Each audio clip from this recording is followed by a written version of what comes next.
Well, it's a bill that has received very little attention, but may make free speech a felony and seriously restrict your right to political protest. Just signed into law by the president, H.R. 347 gives federal agents sweeping powers to arrest and bring felony charges against citizens engaged in protests where the Secret Service is present. Joining us now with more, Fox News senior judicial analyst, good friend, Judge Andrew Napolitano. Judge, the thing that jumps out off the page, felony?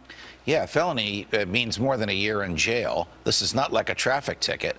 For standing and protesting, the type of thing that for 230 years Americans took for granted because it was protected by the First Amendment, Congress shall make no law abridging the freedom of speech, has actually been abridged by legislation the president signed last Thursday, supported overwhelmingly by both parties, with very, very little public debate and very little debate in Congress. Basically allows Secret Service agents to decide where there are no free speech zones, not speech zones, no free speech zones. And anybody by the Secret Service can, protected by the Secret Service, can ask those agents to ban protests wherever they are. So I can think of 3 violations: speech violations, association violations, the right to petition the government for a redress of your grievances. What good is free speech if the people in the government are so far away from you that they can't hear you? Judge, what about keeping our elected officials safe?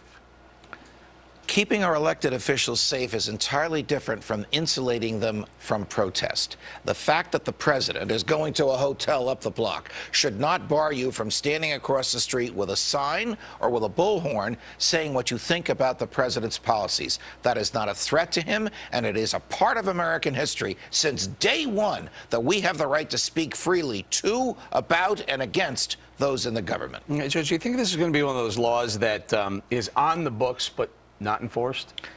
I think it's one of those laws that's going to be enforced when the government wants it enforced. The problem, Eric, is it puts a lot of unbridled discretion in the hands of Secret Service agents who may very well say, you know what, boss, you've had a rough day. We'll keep everybody away from you. Or, you know what, boss, this crowd likes you, so we're going to let them, we're going to let you hear them.